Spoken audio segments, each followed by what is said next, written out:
네, 하루간 경제 뉴스를 종합하는 시간 경제운입니다.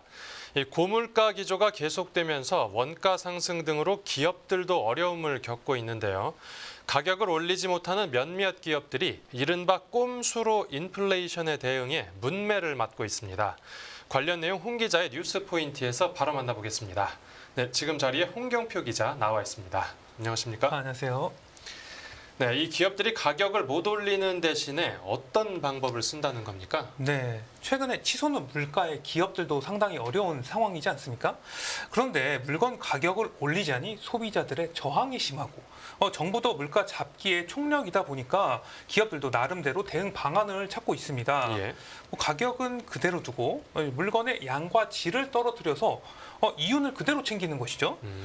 이 제품 가격을 그대로 두고 양을 줄이는 것을 이 슈링크와 인플레이션을 합성한 단어 슈링크플레이션, 네. 이제 제품의 서비스와 질을 떨어뜨리는 것을 이제 스킴프와 인플레이션을 합성한 스킴플레이션이라고 합니다.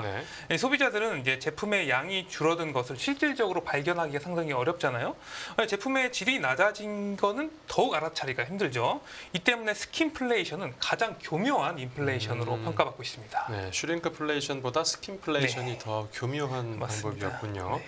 이런 가격 꼼수를 부리는 기업들 어디입니까? 지금 한두 개 기업만 이런 게 아닙니다. 예. 지금 식품 대기업들도 가격 꼼수를 적극적으로 활용을 하고 있어요. 대기업까지도요. 네, 롯데 칠성음료는 오렌지 주스 원액 가격이 오르자 올해 델몬트 오렌지 주스 과즙 함량을 대폭 낮췄습니다. 네. 오렌지 100% 제품의 이제 과즙 함량은 80%로 줄였고요. 이 델몬트 오렌지 주스의 과즙 함량이 80%인 제품은 45%로 낮아졌습니다. 델몬트 포도 주스 역시 과즙 함량이 내려갔고요. 이건 양은 이제 그대로니까 스킨플레이션이겠네요. 네, 이제 풀무어는 핫도그 제품 가격은 그대로 준 채 이제 한 봉당 개수를 5개에서 4개로 줄여버렸습니다. 또 CJ 제일제당 같은 경우는 이달 초부터 편의점에서 출시한 이제 숯불향 바베큐바 중량을 280g에서 230g으로 줄였습니다. 이건 양을 줄였으니까 네. 슈링크플레이션이겠죠. 맞습니다. 네. 그런데 50g 줄이면 알아차릴 수 있으시겠어요? 이 정도 단위 가격으로 나눠보면 이게 지금 사실상 가격 인상이거든요. 이 정도면 뭐 민감하지 않은 사람들은 그냥 모르고 사게 되는 것이죠. 네. 지금 롯데가 만드는 카스타드, 꼬칼콘, 농심이 만드는 오징어칩, 양파링, 동원 F&B가 만드는 양반김, 참치캔, 혜태가 만드는 고향만두 모두 지난해 올해 이제 제품 함량을 줄였는데 마찬가지로 소비자들에게 알리질 않았어요. 예. 이 정도면 지금 가격 꼼수가 전 식품 업계의 거의 스탠다드다. 이렇게 보입니다. 이번에 이제 3분기 식품사들의 영업이익이 폭증했거든요. 합쳐서 1조 가까운 이익을 냈다는 이야기가 나오고 있습니다. 이런 슈링크플레이션, 스킨플레이션 덕이 아니냐, 이런 지적이 계속해서 나오고 있고요. 이 탐욕을 뜻하는 단어인 그리드와 합쳐져서 그리드플레이션이다. 이런 단어까지 나오고 있습니다. 이 가공식품뿐만 아니라 국민 간식인 치킨도 이제 가격 꼼수를 피해갈 수가 없었습니다. 네. 100% 엑스트라 버진 올리브 오일을 사용한다고 오랫동안 내세우던 BBQ는 지난달부터 튀김 기름의 절반을 단가가 낮은 해바라기유로 교체를 했어요.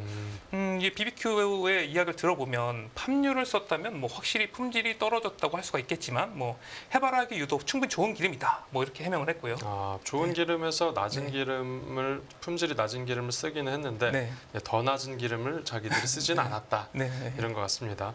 근데 BBQ 같은 경우에는 그 치킨을 올리브유로 튀긴다고 이제 대대적으로 광고를 했던 그렇죠. 회사인데 네. 이대로 계속 가면 광고에 들어간 그 CM송도 조만간 바꿔야 되지 않을까 맞습니다. 생각이 듭니다. 네. 네, 이 기업들 제품도 제품인데 서비스도 예전만 못한 경우가 많아졌죠. 네, 요즘에 식당에 가보면 부쩍 종업원들이 바빠 보이고 불러도 잘 안 오는 경우가 상당히 많지 않습니까?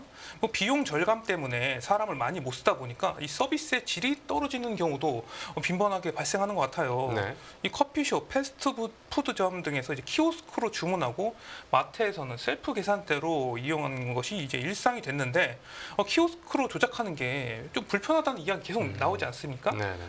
그런데 인건비 절약을 위해 키오스크를 도입하는 것도 계속해서 증가를 하고 있어요. 예.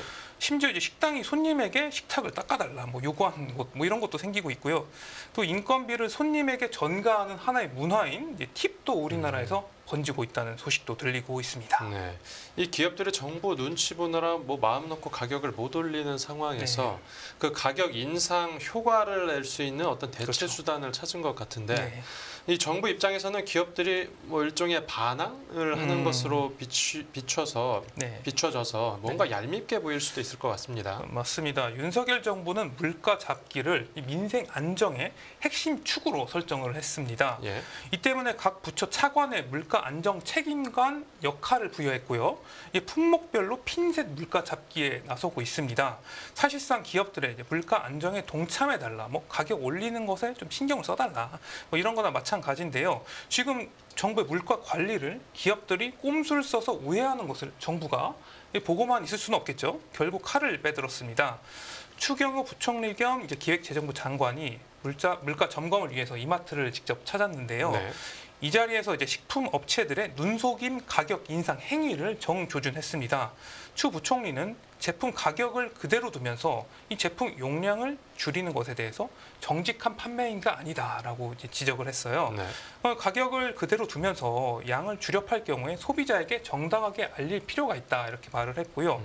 그리고 공정거래위원회 등에서 제품 내용물이 바뀌었을 때 소비자들이 알 수 있는 조치를 검토하고 있다 이렇게 덧붙이기도 했습니다. 네, 뭐 기업들이 이렇게 어떤 소비자들에게 네. 제대로 공지를 안 하고 이렇게 조치를 하는 것도 잘못이 네. 있고 또 물가를 안정시키려는 그 정부 의지도 이해가 안 가는 건 아닌데 맞습니다. 이렇게 정부가 시장에 개입해서 가격 통제를 하면 어떤 부작용이 있지 않겠습니까? 사실 이 물건 가격이라는 게 시장 경제에서는 자연스럽게 형성되는 것이잖아요. 하지만 이를 품목별로 정부가 통제를 했을 때 이제 시장 부작용이 발생할 수도 있다. 뭐 이런 이야기가 있었습니다. 네. 원가가 오르니까 당연히 기업들도 가격을 올리는 것인데 기업들만 탓하기도 힘들어 보이죠, 사실. 추경호 장관은 식품 업계가 곡물 가격이 정상화가 됐으니까 뭐 고물가에 따른 국민 부담 완화에 적극적으로 동참해달라 이렇게 말을 했습니다. 네. 그러니까 뭐 곡물 가격 반등을 명분으로 이야기는 했는데 좀 가격 좀 올리지 말아라 뭐 이런 압박으로 들리기도 하죠. 이같이 정부가 가격을 못 올리게 하니까 기업들이 우회적 방법을 쓰는 것으로 보입니다. 그리고 이 같은 가격 통제가 지속적으로 이어지기는 힘들고 나중에 한꺼번에 가격 인상이 될 가능성도 있습니다. 네, 알겠습니다. 네, 다음 뉴스 보겠습니다. 네, 바이든 시진핑 정상회담. 이 조 바이든 미국 대통령과 시진핑 중국 국가 주석의 정상회담이 있었는데 어떤 말들이 오갔습니까? 네, 바이든 대통령은 샌프란시스코에서 열리고 있는 에이펙 정상회의를 계기로 이제 미국을 방문한 시진핑 주석과 샌프란시스코 대면 회담을 가졌습니다. 미국과 중국과의 이제 패권 경쟁이 날이 갈수록 심화하고 있고요. 이 중동과 우크라이나에서 두 개의 전쟁이 지금 벌어지고 있잖아요. 국제 정세 긴장감이 고조된 가운데 정상회담이 열려서 상당히 시장의 주목을 받았습니다. 오늘 오전 양국의 정상회담이 끝났는데요. 이제 정치적, 군사적 합의가 도출되기도 했습니다. 내용을 살펴보면 미국과 중국은 양국 관계 경색으로 그동안 단절됐던 이제 군사 대화 채널을 복원하기로 합의를 했습니다. 네. 이게 이번 정상회담의 포인트고요. 이 대만 문제에 대해서는 그 시 주석은 수년간 대만 침공 계획이 이제 없다고 밝혔지만요. 이 바이든 대통령은 중국이 오히려 대만의 선거 절차를 존중할 것을 요청을 했습니다. 네. 양국은 마약 금지 협력 실무 그룹을 구성해서 협력하자고 의견을 또 모았고요. 양국 간 정상의 한 라인을 구축했다는 점, 뭐 소통의 통로를 만들었다는 점은 상당히 의미가 있다고 볼 수가 있겠습니다. 네. 이 바이든 대통령은 시진핑 주석과 어떤 우려든 직접 통화를 통해 이제 합의를 할 것이다. 건설적 대화였고 중요한 진전을 이뤘다고 자평을 하기도 했습니다. 네, 말씀해주신 대로 이제 정치 군사 측면에서는 진전이 있었던 것 같고 그 경제 분야에서는 어떤 이야기가 오갔습니까? 지금 그 미국과 중국의 경제 패권 경쟁 갈등의 골은 여전히 깊은 모습이었는데요.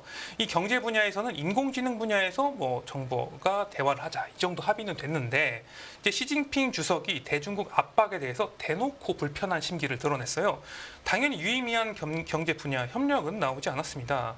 시 주석은 미국이 수출 통제와 일방적 제재 등 이제 지속적으로 중국을 겨냥한 조치를 해서 이제 중국의 이익을 심각하게 훼손을 하고 있다 이렇게 말을 했고요. 네. 그러면서 미국이 일방적인 제재를 해제해서 중국 기업에 공평한 환경을 제공하기를 원한다 이렇게 말을 하기도 했습니다. 예. 뭐 미국이 지금 좀 너무하니까 좀 봐달라 이런 것 같은데요. 하지만 바이든 대통령은 물러서질 않았습니다. 국가 안보에 필요한 수출 통제 등의 경제 조치는 앞으로도 시행하겠다. 이제 미군을 상대로 사용할 수 있는 기술도 제공하지 않을 것이다라고 말을 했습니다. 뭐 여전히 이제 기싸움이 팽팽하게 느껴지는데요. 네. 이 같은 분위기를 봤을 때 양국 간 경제 협력 분위기 조성은 쉽지 않아 보입니다. 그리고 좀 이 바이든 대통령은 회담이 끝나고 시 주석을 독재자로 호칭을 했습니다. 네, 공산당을 이끄는 남자로 발언을 해서 뭐 주목을 끌기도 했고요. 알겠습니다. 네, 다음 뉴스 보겠습니다. 네, 마이크로소프트 인공지능 칩 최초 공개. 이 인공지능 기술이 발전하면서 인공지능에 쓰이는 반도체에 대한 관심도 커지고 있는데요. 이 마이크로소프트가 인공지능 칩을 내놓은 게 이번이 처음인가 봅니다. 네, 맞습니다. 마이크로소프트 이름답게 이제 챗 GPT 소프트웨어로 AI 시대를 주도를 하고 있습니다. 그렇지만 하드웨어는 그렇게 큰 주목을 받지는 못했어요. 마이크로소프트가 AI 기술과 클라우드 서비스를 위한 반도체를 내놓아서 시장을 놀라게 했습니다. 마이크로소프트는 오늘 밤 자체 개발한 AI GPU 마이아 100과 고성능 컴퓨팅 CPU 코발트 100 두 개를 공개를 했습니다. 예. 마이아 100은 이제 엔비디아의 GPU와 유사한 형태고요. 챗GPT와 같은 생성형 AI의 기본 기술인 대규모 언어 모델 LLM을 훈련하는 데이터 센터 서버 구동을 위해 설계가 됐고요. 네. 마이크로소프트는 이 칩을 개발하기 위해서 챗GPT 개발사 오픈 AI와 협력을 했습니다. 네. 다만 마이크로소프트는 아직은 마이아 100을 외부에 판매할 계획은 없어요. 자체 AI 기반 소프트웨어 제품과 이제 클라우드 서비스 성능을 높이는 데 활용할 계획이다 이렇게 밝히기도 했습니다. 예. 또 MS가 이날 공개한 다른 제품인 CPU 코발트 100은 이제 클라우드 서비스에서 더 높은 효율성과 성능을 내도록 설계가 됐습니다. 네. 특히 데이터 센터 전체에서 와트당 성능을 최적화하는 것을 목표로 하는 게 특징이라고 볼 수가 있는데요. AI 칩과 CPU 칩 설계는 이제 마이크로소프트가 하고요. 이제 대만 TSMC가 제조는 담당합니다. 이 삼성전자가 맡았으면 더 좋았을 것 같긴 한데요. 네. 네네. 이 마이크로소프트가 소프트웨어 회사인데 반도체 칩 개발에 직접 뛰어든 이유는 뭡니까? 이 아무리 소프트웨어를 잘 만든다고 해도 이게 이를 구현한 하드웨어가 필요하지 않습니까? 그리고 우수한 소프트웨어를 만들고 직접 구동도 해봐야 되고요. 칩을 자체 제작을 하면은 서비스 구동을 위한 하드웨어 성능을 이제 알아볼 수가 있고요. 이제 또 비용도 크게 낮출 수가 있습니다. 시너지 효과가 날 수도 있습니다. 이제 마이크로소프트가 직접 칩 개발에 나선 것은 이제 AI와 클라우드 분야에서 모두 우위를 점하기 위한 움직임으로 풀이가 됩니다. 이 아마존도 그 하드웨어 그 반도체 회사가 아닌데도 이제 고성능 컴퓨터 구동용 칩을 개발하고 있습니다. 네. 이 마이크로소프트가 반도체 칩을 처음으로 내놨는데 이 네. 경쟁사도 가만히 있지는 않겠죠. 네, 맞습니다. GPU 시장을 80% 이상 장악하고 있는 엔비디아, 최근에 기존보다 최고 2배 가까이 성능이 향상된 AI 칩 H200을 내놨습니다. 네. 이 제품은 이제 생성형 AI 모델에 기반이 되는 LLM 학습에 사용이 되는데요.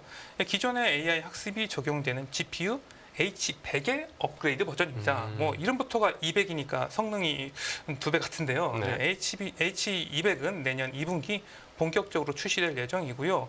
이제 기존 경쟁자들의 초격차를 위해서 엔비디아가 속도를 내는 모습입니다. 네, 알겠습니다. 오늘 뉴스 포인트는 여기서 정리하겠습니다. 잘 들었습니다. 감사합니다.